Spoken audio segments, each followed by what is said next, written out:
10th class की exercise 7A का सवाल नंबर 13। उस त्रिभुज का परिमाप ज्ञात कीजिए जिसके शीर्ष 0, 4, 4, 0, 2, -2 एक समकोण त्रिभुज के शीर्ष है। एक समकोण त्रिभुज के शीर्ष है। तो सबसे पहले देखो आपके पास त्रिभुज के निर्देशांक दे रखे हैं। त्रिभुज के निर्देशांक ए माने ए शीर्ष के निर्देशांक, त्रिभुज की एबीसी जो है उसमें से ए के निर्देशांक है 0, 4,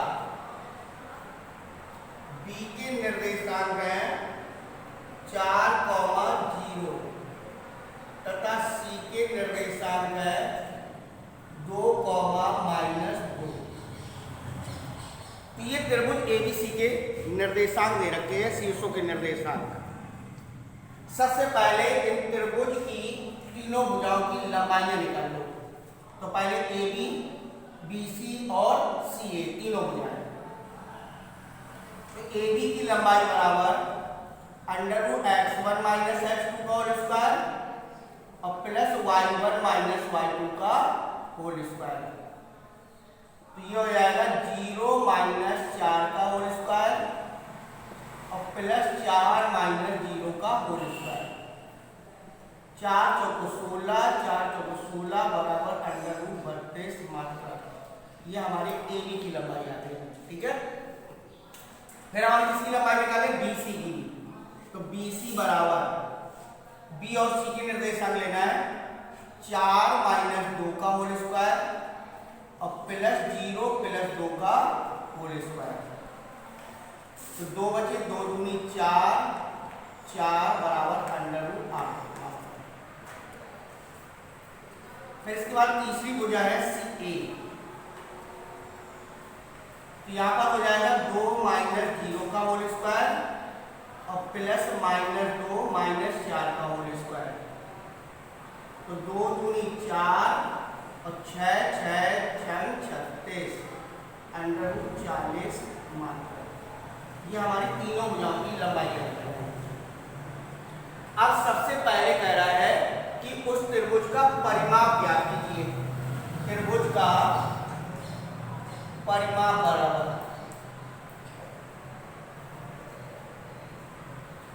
बराबर सभी भुजाओं का योग। सभी भुजाएं कौन कौन सी हैं? AB plus BC plus CA। तो यहाँ पर AB √32, √8 और √40। ठीक है, ये तीनों भुजाओं का योग।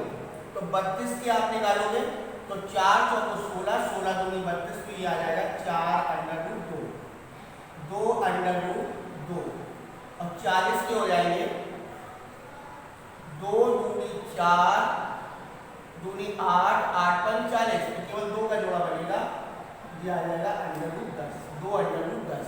ठीक है, अब यहाँ पर जुड़ कौन से रहे?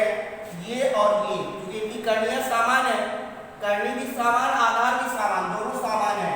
तो ये हो जाएगा 4, 2, 6 √2 और प्लस 2 √10 मात्रा। ये हमारा त्रिभुज का परिमाप आ गया। अब कह रहा था कि इसमें ये भी आपको बताना है कि ये समकोण त्रिभुज है। तो समकोण त्रिभुज की क्या पहचान होती है? बड़ी भुजा का वर्ग छोटी भुजाओं के वर्गों के योग के बराबर होता है। तो बड़ी भुजा कौन सी है? CA।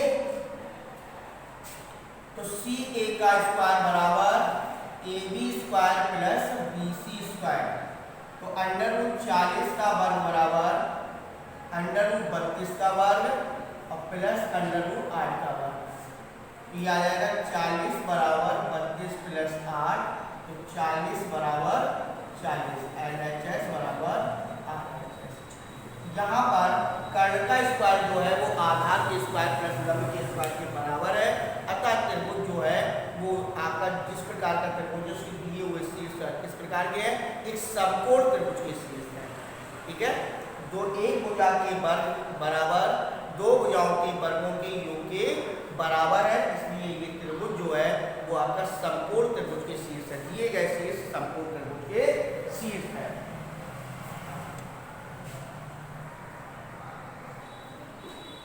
इसके बाद सवाल नंबर अगला है, कह रहा है निर्धारित कीजिए कि क्या बिंदु 1,5, 2,3 और -2, -11 संरेख है। तो यहां पर बिंदु जो दे रखे हैं, बिंदु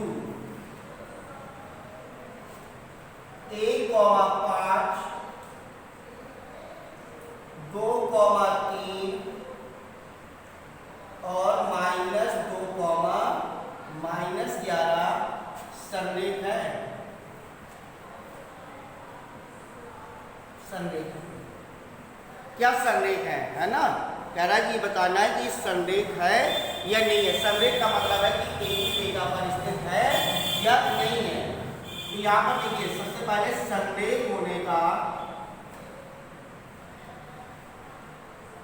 प्रतिबंध बराबर, संरेख होने का प्रतिबंध बराबर x1 y2 - y3 plus x2 y1 - y3 - y1 plus x3 y1 - y2 बराबर 0। इस संरेख होने का फार्मूला है। अगर संरेख होने का प्रतिबंध है तो यहाँ पर पूरे समीकरण का जो मान है वो आपका 0 होना चाहिए। ठीक है, तो यहाँ पर x1 1 3 माइनस प्लस 11 प्लस 2 -11 - के 5 माइनस के 2 5 - 3 बराबर 0। तो 11 और 3 हो गए 14 और 14 को गुणा 1 से करोगे तो 14 एकम 14, ये हो गया 16, 16 दूनी 32 और यहाँ पे बचे 2, 2 दूनी 4 बराबर 0। तो 14 - 36 बराबर 0, 14 - 36 बराबर 0। तो 2 माइनस के 22 बराबर 0, यानी LHS not equal RHS। LHS यानी लेफ्ट हैंड साइड और राइट हैंड साइड, दायां पक्ष और बायां पक्ष बराबर नहीं है और दायां पक्ष बराबर बायां पक्ष की नहीं है। तो ये दिए गए बिंदु 1,5, 2,3 -2, -11 संरेख नहीं है, एक रेखा पर स्थित नहीं है। तो लिख देंगे 1,5, 2,3 -2, -11 दिए गए बिंदु संरेख नहीं है। एक तो हम इससे भी लगा सकते हैं। दूसरा, जो हमारे पास बिंदु दे रखे हैं, बिंदु थे 1,5, 2,3 -2, -11। कह रहा है क्या ये संरेख है? दिखाइए क्या ये संरेख है। कोई भी दो बिंदुओं से होकर के जाने वाली रेखा का समीकरण 1,5, 2,3 से होकर जाने वाली रेखा का समीकरण। तो y - y1 बराबर y2 - y1 बटे x2 - x1 और x - x1। ठीक है, y - y1 हमारा है 5, 3 - 5, 2 - 1 और x - 1 बिंदु रख देंगे। तो y - 5 बराबर -2 बटे 1 x - 1। तो y - 5 बराबर -2x प्लस के 2, पक्षांतर कर लो, 2x प्लस y बराबर 2 प्लस 5। तो 2x प्लस y बराबर हो जाएगा 7 है। पर स्थित बिंदु, पर स्थित बिंदु -2, -11 है। तो यहाँ पर हो जाएगा 2 × -2 प्लस -11 बराबर 7। तो माइनस के 4 माइनस के 11 बराबर 7। तो माइनस के 15 बराबर 7। यहाँ पर LHS नॉट इक्वल RHS। यहाँ पर भी आपके समीकरण बराबर नहीं है। अगर ये बिंदु स्थित होते तो यहाँ पर दोनों पक्षों का मान क्या होता, बराबर होता। अतः दिए गए बिंदु 1,5, 2,3, -2, -11 संरेख नहीं है।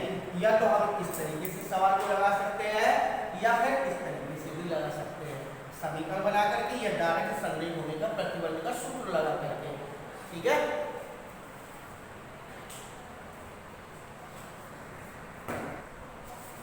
अगला सवाल है, कह रहा है कि x और y में एक ऐसा संबंध ज्ञात कीजिए, x और y में एक ऐसा संबंध ज्ञात कीजिए कि जो बिंदु x, y बिंदुओं 3, 6, -3, 4 से समदूरस्थ है। समदूरस्थ माने समान दूरी पर है, ऐसा संबंध स्थापित करना है। यहाँ पर a, b और ये हम बिंदु कर ले रहे हैं p, और p के निर्देशांक है x, y, a का निर्देशांक है 3, 6 और b के निर्देशांक यहाँ पर हो जाएंगे -3, 4। तो यहाँ पर सबसे पहले कह रहा था कि बिंदु x, y बिंदुओं 3, 6 तथा -3, 4 से समदूरस्थ है। समदूरस्थ है, इस पर हमें x और y का संबंध स्थापित करना है कि x और y के बीच में क्या संबंध है। तो यहाँ पर देखिए, अगर समदूरस्थ है तो AP बराबर किसके हो जाएगा, BP के। AP बराबर BP के, ठीक है, क्योंकि AP की लंबाई BP की लंबाई के बराबर है। तो यहाँ पर AP² बराबर BP², AP² बराबर BP²। तो AP हो जाएगा 3 - x का होल स्क्वायर और 6 - y का होल स्क्वायर बराबर -3 - x का होल स्क्वायर और +4 - y का होल स्क्वायर। x पर -x का होल स्क्वायर प्लस y पर -y का होल स्क्वायर। तो 9 + x² - 6x 36 + y² - 12y बराबर 9 + x² + 6x 16 + y² - 8y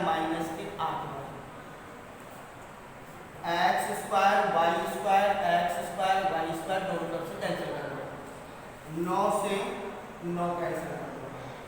अब बचा आपके पास पक्षांतर कर दो, -6x और जिस तरफ आएंगे -6x -12y और ये इस तरफ आएंगे तो यहाँ पर हो जाएगा +8y और इस तरफ है 16 और -36।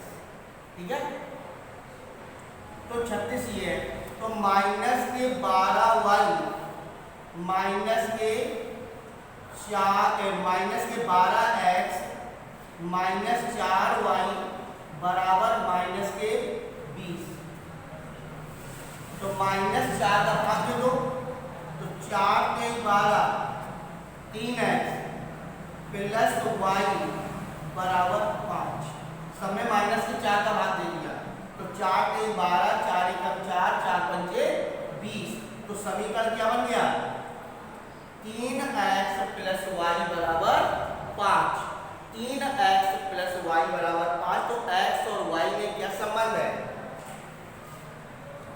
x और y में संबंध जो है वो 3x + y बराबर 5 का है। 3x + y बराबर 5 का ही समीकरण बन जाएगा। ठीक है, ये संबंध है, या इसको हम y कोष्ठक ले जाए तो 3x बराबर किसके है, 5 - y के। 3x बराबर 5 - y के, या फिर हम लिख सकते हैं y बराबर 5 - 3x के, या फिर जैसा समीकरण लिखा है वैसे समीकरण लिखा रहने दो। तो इसमें से x और y के बीच में संबंध है 3x + 5 बराबर 3x + y बराबर 5। इसके बाद अंतिम सवाल है 16वां। 16वें में कह रहा है किसी कक्षा में 4 मित्र ए, बी, सी और डी पर बैठे हुए, जैसा कि आकृति में दर्शाया गया है, चंपा और चमेली, और इसके बाद कक्षा के अंदर आती हैं और कुछ मिनट तक देखने के बाद चंपा और चमेली से पूछती है, क्या तुम नहीं सोचती हो कि ABCD एक वर्ग है? जबकि चमेली इससे सहमत नहीं है। दूरी सूत्र का प्रयोग करके बताइए कि इनमें से कौन सही है। तो सबसे पहले आप चित्र को देखिए और चित्र को देख करके ये देखिए कि ए के निर्देशांक क्या है। ए के निर्देशांक है x अक्ष 3 है और y अक्ष 4 है। तो ए के निर्देशांक है 3, 4। अब इसी प्रकार से बी के निर्देशांक देखेंगे तो बी के निर्देशांक है 6, 7। तो बी के निर्देशांक 6, 7 है। और सी के निर्देशांक, सी का निर्देशांक है 9, 4। 9, 4। और डी का निर्देशांक है 6, 1। 6, 1। तो जो आपका ये चित्र बना हुआ है उस चित्र में से ए, बी, सी और डी के निर्देशांक आपके सामने आपने लिख दिए। अब आपको दूरी सूत्र का प्रयोग करके ये बताना है कि ये एक वर्ग है या नहीं है, यानी कि इसमें से चमेली सहमत नहीं है और चंपा कह रही कि एक वर्ग का चित्र है, तो चंपा सही है या चमेली सही है। ठीक है, तो चंपा और चमेली की कहानी आपको सुनानी है। तो चंपा और चमेली की कहानी यहाँ से शुरू होती है। सबसे पहले हम इसकी भुजाओं को निकालते हैं, भुजाओं की दूरियां निकालते हैं। तो AB बराबर √3 - 6 का होल स्क्वायर 4 - 7 का होल स्क्वायर, 3 × 9, 3 × 9 बराबर √18। फिर BC की लंबाई 6 - 9 का होल स्क्वायर 7 - 4 का होल स्क्वायर। यहाँ पर भी 9 + 9 बराबर √18। फिर इसके बाद CD की लंबाई 9 - 6 का होल स्क्वायर और 4 - 1 का होल स्क्वायर। यहाँ पर भी 9 और 9 बराबर 18।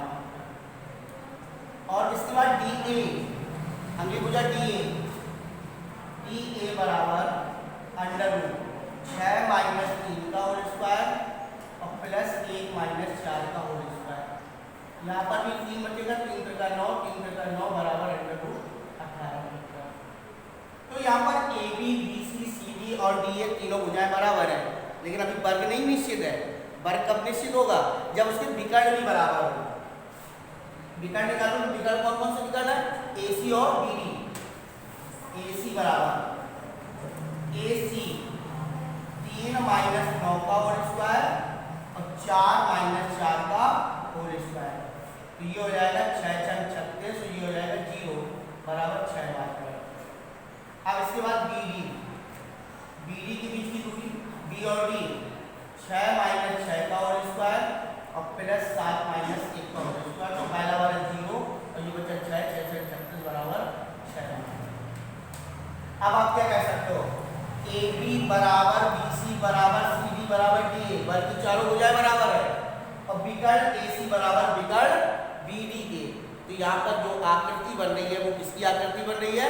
एक वर्ग की आकृति है। तो लिख देंगे कि अतः ABCD एक वर्ग की आकृति है।